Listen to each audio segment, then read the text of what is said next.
早晨，各位。復活節第四主日崇拜開始。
唱詩好啲頌讚183首，光榮屬主歌。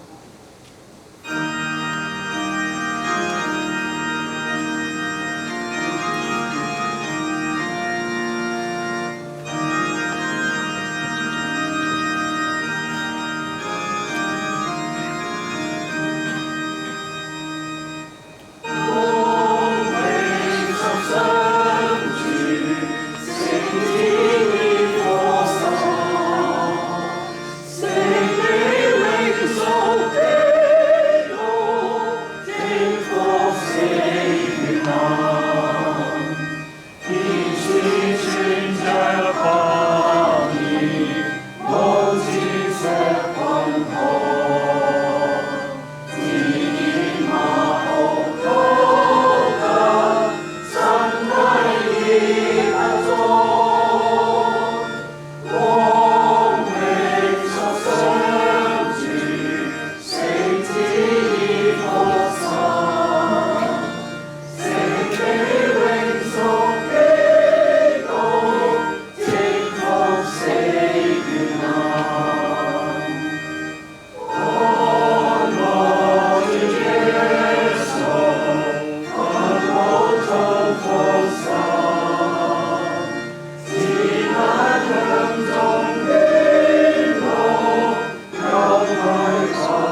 宣召詩篇150篇第1至第6節，我會讀睇，請會做認。你們要讚美耶和華，在神的聖所讚美他，在他顯能力的穹蒼讚美他。要因他大能的作為讚美他，按着他的美的大德讚美他。要用角聲讚美他，鼓瑟彈琴讚美他，擊鼓跳舞讚美他，用絲弦的樂器和簫的聲音讚美他，用大響的鈸讚美他，用高聲的鈸讚美他。凡有氣息的都要讚美耶和華，你們要讚美耶和華。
全能永活嘅天父上帝，你創造呢個美麗嘅世界，又創造人類，你眷顧大地，賜下陽光雨露，又賜食物俾飛鳥、魚類同埋走獸，又預備五穀，使人類能夠得到食物。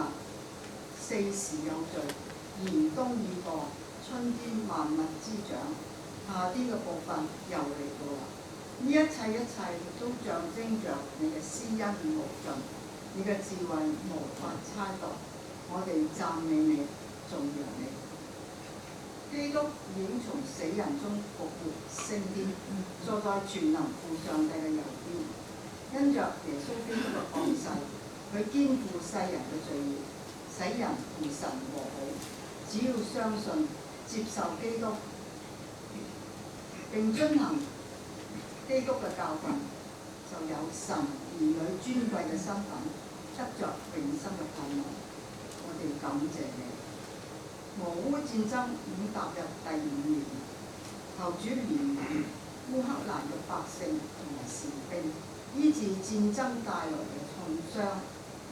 求主使生活陷入困苦同埋絕望嘅人民，叫佢哋可以睇見有出路，睇見有和平。伊朗戰爭，石油出口受阻，以致能源危機，全球經濟陷入衰退，物價上漲，生活質素下降。求主使美伊戰火談判早日達成，化解衝突，努力尋求和平，使到世界嘅秩序漸漸能返去正軌，人民生活恢復正常。多謝主，本堂新成立嘅室內樂團喺1個星期前出席咗為烏克蘭陽光兒童救助基金會籌款嘅音樂會演出。求主恩手繼續帶領喜樂堂室內樂團，使日後能夠有更多嘅侍奉，榮神益人。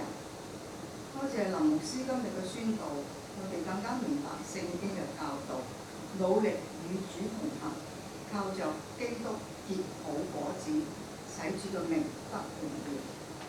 施恩嘅主，我哋將教會中嘅弟兄姊妹交喺你嘅手中，有疾病嘅求主醫治，早日康復；心靈憂傷嘅求主安慰，孤單嘅求主與佢同在，有困難嘅求主次次為佢解決，遠遊嘅求主賜平安，保守佢哋嘅腳蹤。願榮耀、頌讚、權能歸於聖父、聖子、聖靈三位一體嘅上帝。又願主祝福並悅納我哋眾人甘心樂意嘅奉獻。禱告，奉主耶穌基督得勝嘅名祈求。阿門。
主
音第15章1至到第8節，聖經咁話：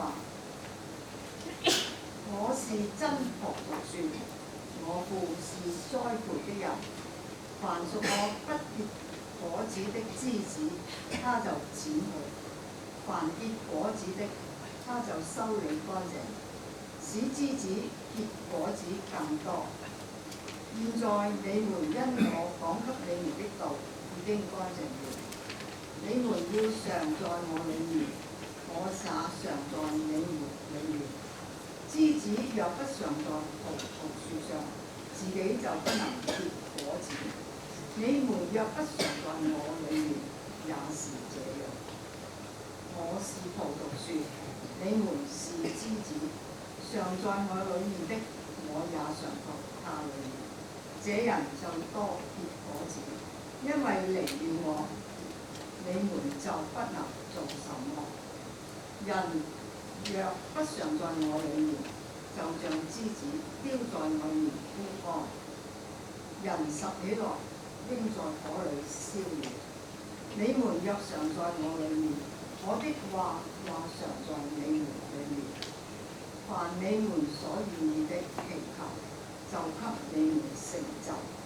你們多結果子，我父就因此得榮耀，你們也就是我的門徒了。今日嘅宣道係由林牧師宣講，佢嘅題目係教會唯一根基。宣道之先，請會眾唱詩普天頌讚272首教會根基歌。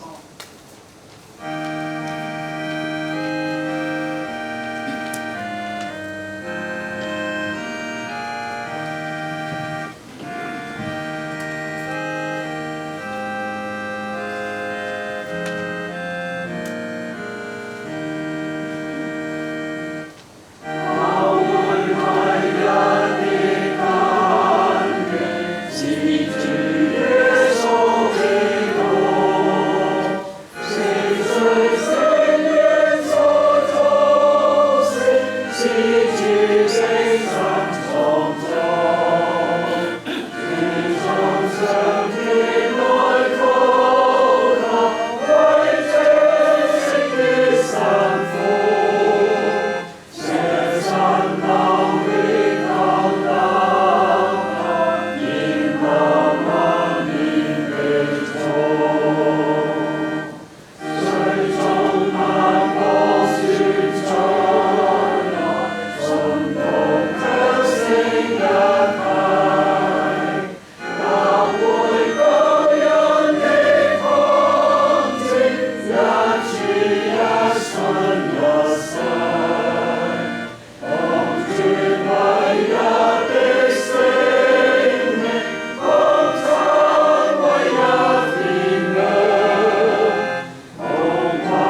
願因為平安從我哋嘅父上帝並主耶穌基督歸於在座每一位。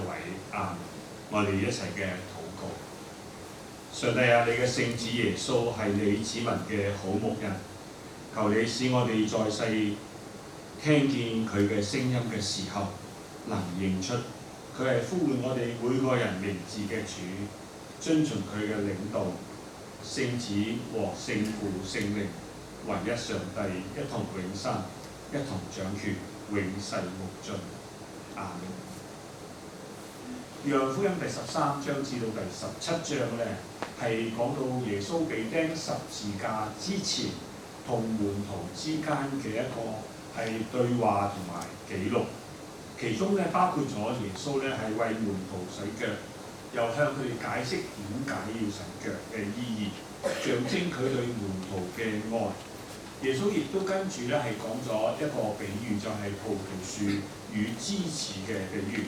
最後佢亦都為門徒祈禱，願佢哋能夠合而為一。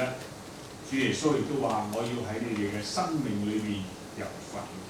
耶穌話：佢係真葡萄樹，門徒係葡萄枝。天父上帝係栽培呢個葡萄樹嘅園主。呢一個係葡萄樹同枝子嘅關係，亦都係教會根基嘅一個比喻，講明咗教會唯一嘅根基就係主耶穌基督。枝子係連喺呢個葡萄樹嘅上面，肢體每一刻係可以離開呢個身體，因為離開咗身體之後一定會壞死，就好似枝子唔能夠有片刻係同葡萄樹分開，分離咗就必然係枯乾。正如耶穌話：離了我，你們就不能做什麼。耶穌稱自己係真葡萄樹，佢話上帝係栽培嘅人，所以連接喺佢嗰度就會，如果唔連接喺佢嗰度就唔會結果子。上帝亦都會將佢係剪掉，能結葡萄嘅呢個枝子咧，上帝就會將佢修整得好好，讓佢哋結更多嘅係葡萄嘅。可以見到耶穌係好重點、好重視佢嘅重點，亦都係喺呢一個葡萄枝同埋可以結出幾多嘅果子。佢教導嘅核心就係枝子同埋葡萄樹之間嘅嗰個關係，要點樣建立嗰個關係？耶穌要我哋係同佢建立一個深厚嘅、長期嘅、持久嘅、親密嘅一個關係。而果子嘅產生，亦都會咁樣係得到豐盛，因為葡萄枝同埋葡萄樹建立咗一個關係，咁呢個係自然嘅一個結果嚟㗎。接住耶穌喺真葡萄樹上面嘅係呢一個葡萄枝嘅呢啲信徒咧，要點樣能夠同佢有一個緊密嘅一個連結咧？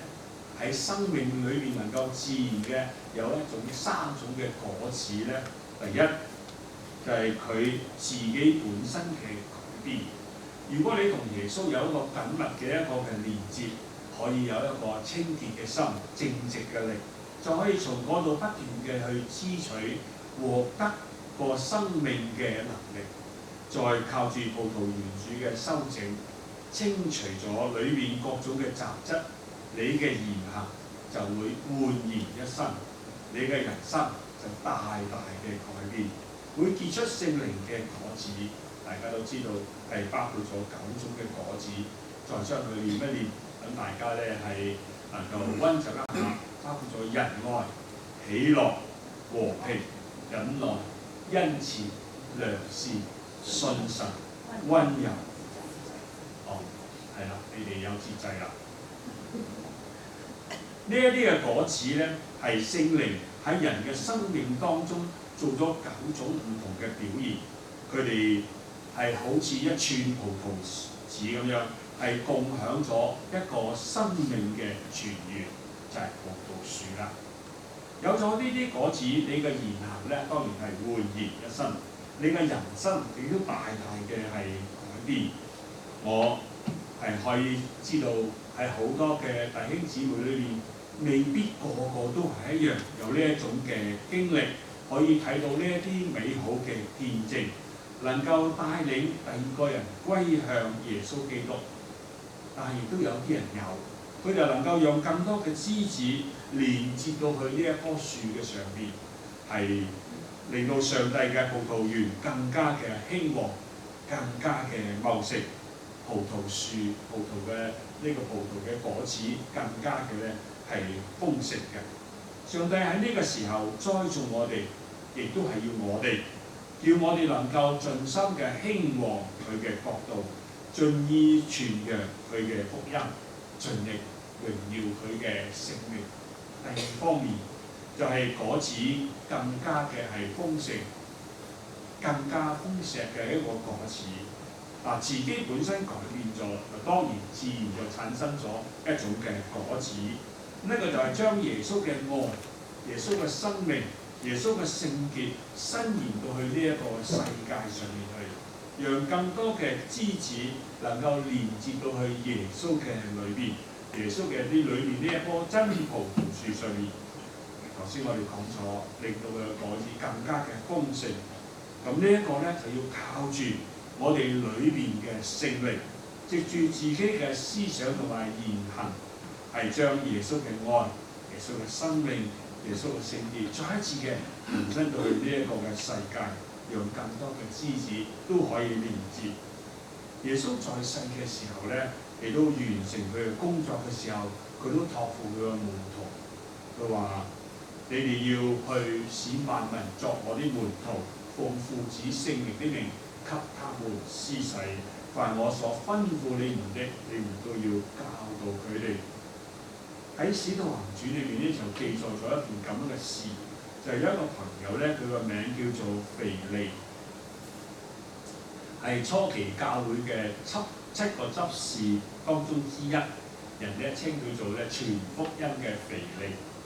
佢打破咗種族嘅一種歧視或者係阻隔藩籬，喺撒瑪利亞呢個地方咧就傳福音俾一個埃塞俄比亞嘅呢一個太監係洗禮，就受聖靈嘅引導，叫佢咧係接受耶穌基督做佢個人嘅救主。今日埃塞俄比亞咧亦都係非洲裏邊嘅一個基督教嘅國家。而喺以色列嘅國家裏邊咧，你都可能見到有一啲佢嘅皮膚係黑色嘅黑人嚟嘅，但係點解佢係以色列人咧？因為佢哋當年咧就喺嗰度咧，佢哋歸順咗主。呢個咧係將來有機會咧，我哋可以一齊嘅分享。腓利將呢個福音傳咗俾呢一個太監，亦都為佢係洗禮。將福音由呢一個耶路撒冷傳到去外邦，展現咗聖靈嘅一種引導，展現咗跨文化嗰種宣教，同埋注重人得救悔改一種嘅宣教典範。就係喺葡萄樹上面結咗呢啲新嘅枝子，亦都為呢一個係上帝嘅葡萄園結咗新嘅一個果子。第三類嘅果子就係生命相連嘅果子。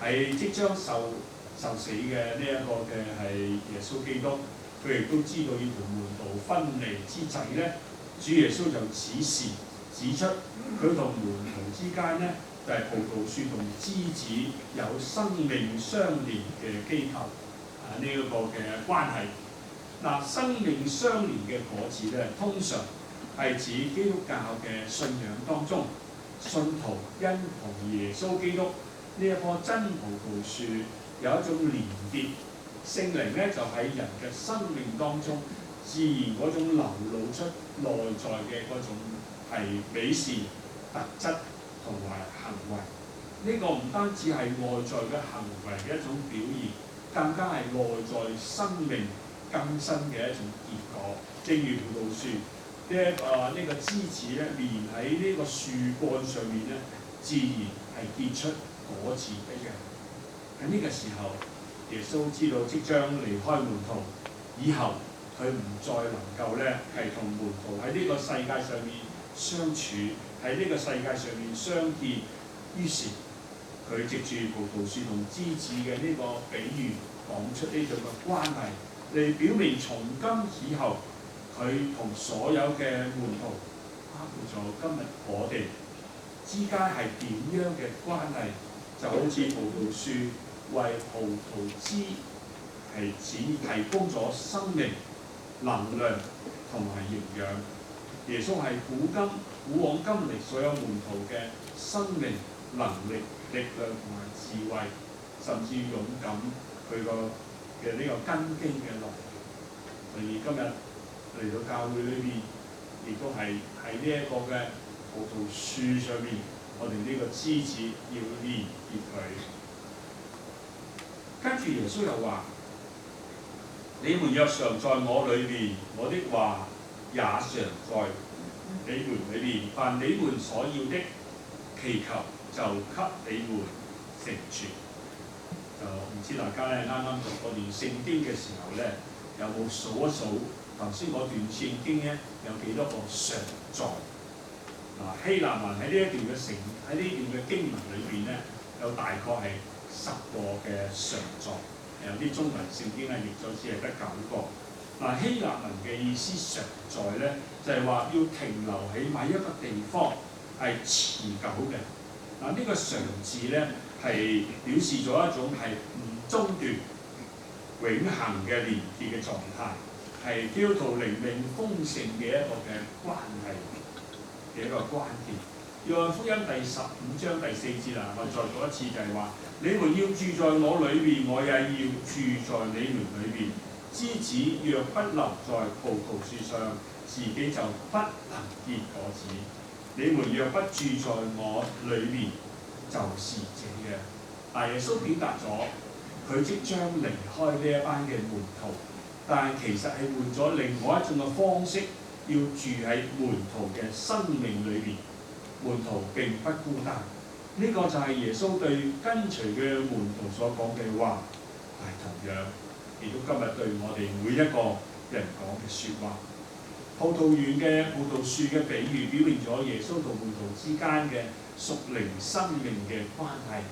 正如使徒保羅話：我現在活着，不再是我，乃是基督在我裏邊活着。我哋嘅生命完全係從主而來，哪怕只有一刻嘅離開主，我哋嘅生命都會黯然無光。咁樣，我哋點樣能夠常常喺主嘅裏邊呢？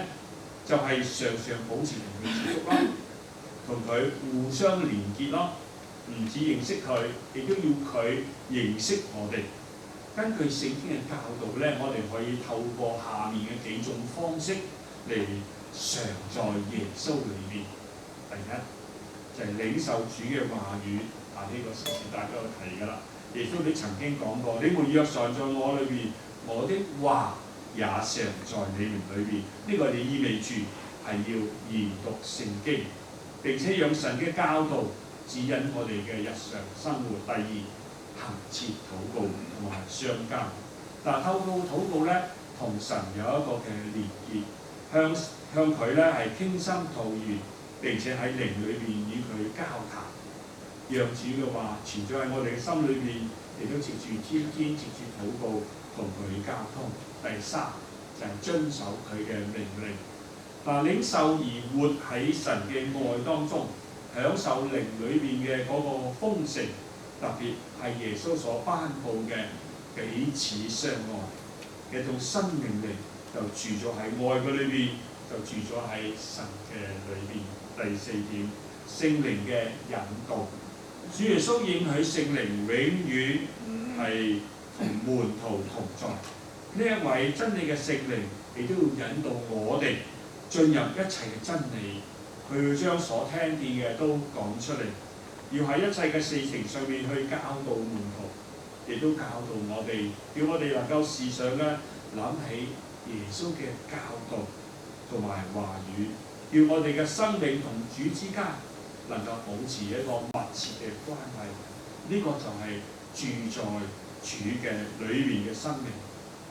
藉住呢個比喻，耶穌表明咗葡萄枝一定要連接喺呢一個葡萄樹上邊，先能夠結果實。我哋亦都要同耶穌有一個緊密連接嘅一個關係。我哋喺主嘅裏邊，主喺我哋嘅裏邊，先能夠分享佢嘅生命，從嗰度得到營養嘅能力，結出豐盛嘅果實。有人話點樣能夠喺主嘅裏邊，主又喺我嘅裏邊咧？咁咧你就要化身成為一條金魚啦。當你係一條金魚嘅時候咧，你落咗金魚缸裏邊咧，你就吸嗰啲水啦。你就喺個水裏邊咧，你就係在主嘅裏邊。當啲水咧，你放咗入去你嘅身體裏邊咧，有人用到呢個比喻，就係主在你裏邊，你在主裏邊。當然啦，我諗出嚟嘅比喻冇耶穌講嘅比喻咁容易了解，希望幫到你。我哋知道一旦離開咗呢一棵樹，我哋就冇生命，毫無用處，變成一個不能結果嘅乾嘅一個枯枝。大家都知道葡萄樹，我俾你睇嗰幅圖畫，嗰棵樹咧就我諗佢生咗好多年㗎啦，先有咁粗嘅。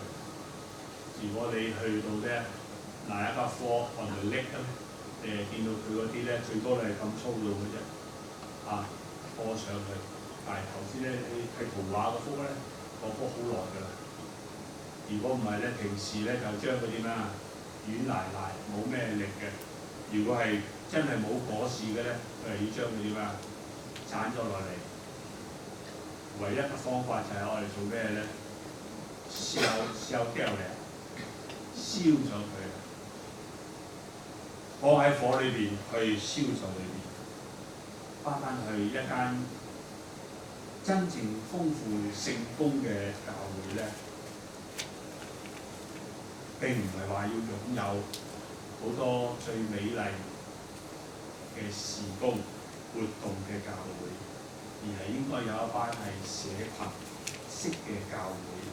喺呢個教會裏邊，教友嘅生命就係一個好似視為社群嘅生命，能夠得到真正需要嘅愛，能夠彼此扶持、相互關懷同埋分享生命。彼此擁抱係最深層嘅一種恐懼、希望同埋疑惑，成為咗呢一個生命嘅社群，咁就會經歷耶穌基督。盼望我哋嘅教會亦都能夠時常同基督能夠連結，叫我哋能夠得着基督豐盛嘅生命。正如使徒約翰所講，我們遵守他的命令，行他所喜悅的事，一切所求的就從他得着。約翰一書3章20節。若果我哋時時喺主嘅裏面，佢嘅話亦都常在我哋嘅裏邊，我哋就能從佢嘅話語裏邊去領受神嘅心意。咁樣，我哋所願意嘅，亦都係神所願意嘅。我哋最合神心意嘅禱告，亦都係主藉住聖靈喺我哋裏面嘅禱告。佢嘅心意成為咗我哋嘅心意，我哋嘅祈求亦都成為咗神嘅心意。嗰一種嘅發表，嗰一種嘅推展，主就會俾我哋成就。當耶穌講到呢個比喻嘅時候，佢知道門徒係喺害怕、係恐懼、疑惑，因為耶穌講咗好多次，我就快要離開你哋啦。為此佢繼續講話：我告訴你們這些事，為要使你們得着我的喜樂，讓你們的喜樂滿溢。接住耶穌咧，邀請呢一班嘅門徒成為佢嘅朋友，呼召佢哋進入朋友嘅嗰種嘅關係。門徒再唔係學生，再唔係僕人，而成為耶穌嘅朋友。人同上帝嘅關係唔再係僕人同主人嘅關係，而係敞開嘅嗰個朋友嘅關係。耶穌基督邀請我哋成為佢嘅朋友，唔係要求我哋要回報佢嘅愛，而係命令我哋要彼此相愛。上帝呼召人唔單止係要人做一個謙卑嘅僕人，亦都唔單止係要成為一個感恩嘅孩子，要我哋成為佢一個親密嘅、勇敢嘅一個係朋友。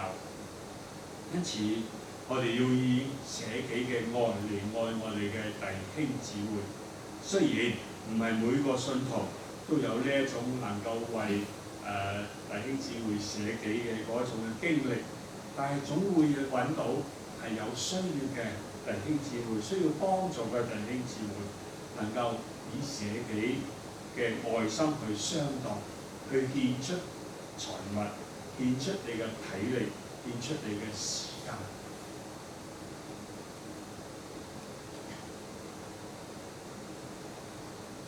呢個捨己嘅愛心係要付諸行動，愛心行動。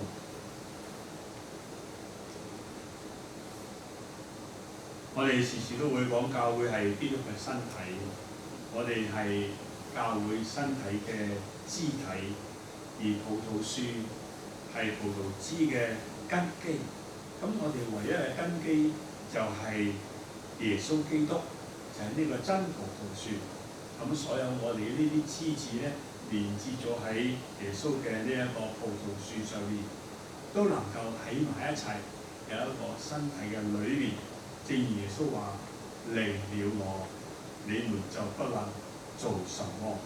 但願我哋都能夠時時喺耶穌基督裏面彼此相愛，結出豐盛嘅果實。啱啱唱嘅一首歌叫做《教會為一啲根基》，或者我哋呢度咧叫做《教會根基歌》。呢一首歌咧100幾年前咧已經寫咗㗎啦。咁咧就係1866年嘅時候咧，有一個叫做撒母耳 Stone 嘅人咧係寫嘅。佢係點解要寫呢首歌啫？咁咧因為當時咧就係喺神學上面咧有個爭論，就係關心當時嘅人咧。佢哋讀緊《使徒信經》嘅時候咧，冇清楚裏邊嘅內容係乜嘢，所以咧佢就作咗12首嘅呢個《使徒信經》嘅聖詩。咁盼望咧詩班可能都可以唱呢首聖詩啦嚇，呢啲古典嘅樂曲。咁《使徒信經》咧係基督徒嘅一個信仰嘅一個告白。一般咧就係信徒咧係要宣稱並且承認呢個係最基本嘅呢個聖經嘅真理。咁聖經嘅形成咧，亦都係根據教會嘅需要。咁有人話咧，《使徒信經》係12個門徒咧，每人寫咗一句，所以咧就變咗咧係12句。咁呢個係傳說嘅啫嚇。咁咧就應該咧係一段時間流傳落嚟之後累積。呢一個嘅聖經嘅真理，然後咧佢哋將佢簡單嘅寫到做《使徒信經》。我哋需要接受呢一個基本嘅真理。有好多嚟教會咧係慕道嘅，或者咧係洗禮嘅，佢哋都要明白呢一度。特別咧係傳統嘅教會咧係會有呢方面嘅教導同埋檢驗嘅。因為個個宗派嘅普遍接受咧，所以就成為咗呢一個信徒同埋眾教會嘅一個信仰嘅基礎。喺我哋嘅秩序表嘅背頁嗰度咧，都寫咗我哋要接納呢個使徒信經成為我哋嘅一個信仰㗎。教會唯一啲根基咧，呢個系列咧就係用咗第9句，第9句嘅詩篇係基於使徒信經嘅第9句啦，話我信聖而公之教會，我信聖徒相通。呢首聖詩咧係配合咗另外一個朋友咧，又係叫做咧又係叫做撒母耳，不過呢個叫做撒母耳係維斯利佢寫咗啲音樂然後配合咗上去，係1864年嘅呢一首歌咧係配合咗，然後咧出呢首歌㗎。呢個聖詩咧提醒咗我哋，教會唯一嘅根基就係主耶穌基督，因為那已經立好的根基就是耶穌基督。此外，沒有人能立別的根基。保羅喺哥林多前書3章11節嗰度講，教會被認為基督嘅辛苦係講到教會尊貴嘅地位，因此無論我哋對現在嘅教會有點樣嘅感受、批評或者係不滿，但係神卻喺呢個向住我哋呢個教會，將最尊貴嘅地位俾咗教會，所以冇人能夠看輕佢。如果我哋愛神，亦都必須係要愛神嘅教會。另外喺詩歌裏邊都提到有幾點，教會嘅成員係來自萬邦，我哋應該有合一嘅見證，分享相同嘅信仰，同有救恩嘅憑證，一主一信一洗，同尊唯一嘅聖名，同享唯一天亮，同懷專一嘅盼望，同蒙恩愛無量。有人望住我咧，你點解讀得咁順嘅？你都可以讀得咁順㗎，因為你嘅秩序裏邊有呢一節㗎嘛。你翻去睇一睇你就知道㗎。教會第一嘅根基呢一首歌裏邊咧，第3節都提醒我哋，生活唔係總係美好嘅，教會嘅經歷亦都有苦難，有內爭，有異端，聖徒嘅困難並唔容易係克服嘅。有時會感覺到咧，呢一啲嘅事咧係永無止境嘅，但係困難好快就會結束，因為聖詩裏面特別嘅提到，哭泣將變為歌唱，主眼即變晨光。亦都講到第4節裏面描寫咗信徒相通嘅嗰種嘅美好，嗰種嘅美麗。弟兄姊妹，我就叫你做朋友啦。你愛唔愛你嘅教會啊？你嘅教會愛唔愛你啊？你嘅教會合唔合一啊？你嘅教會有冇正確嘅教會觀啊？我哋一齊禱告。親愛嘅主耶穌基督，你係教會唯一嘅根基，係神聖嘅磐石。我哋為你嘅教會獻上禱告，求你幫助我哋，讓我哋嘅信仰、教會嘅建立與事工，建造喺你聖經嘅真理同埋十字架嘅救贖上。主啊，你愛教會，為教會捨己，求你保守我哋在世俗中站立得穩，追求聖潔，摒棄軟弱，完全信服你嘅帶領。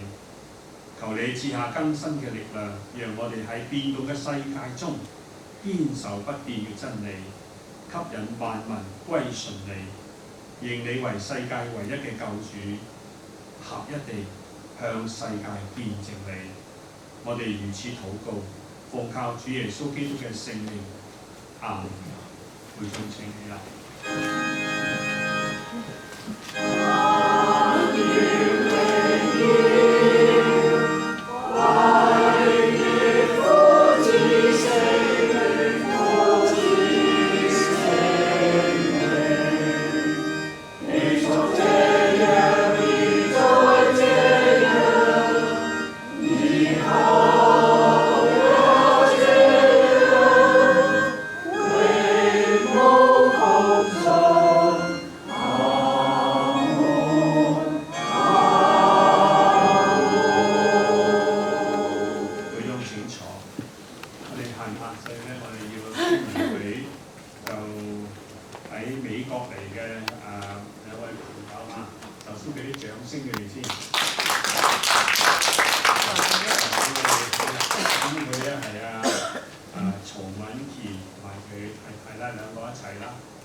佢係曹敏成嘅細佬嗬，係，因為頭先我哋喺下面咧研究曹敏陽、曹敏記、曹敏成、曹敏記點樣分咧嚇？咁我話佢個丁仲有家姐曹鐵心啊，所以咧等陣間咧，你哋想問下佢邊個大邊個細咧？去同佢傾下偈咯。歡迎你，我哋歡迎你啊！咁咧就仲有咧就我知道你已經享用咗多倫多好多啲美食㗎，繼續努力。我哋將時間交俾主席。係奉獻。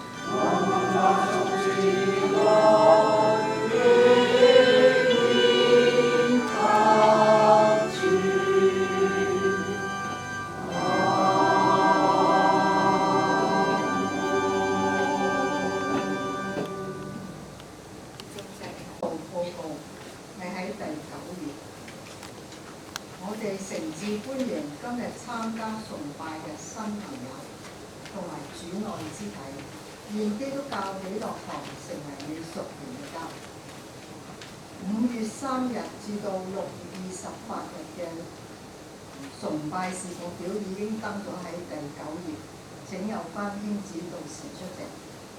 第10頁同埋第11頁咧係有聖經研讀約伯記，我哋一齊唱一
切憑主恩賜。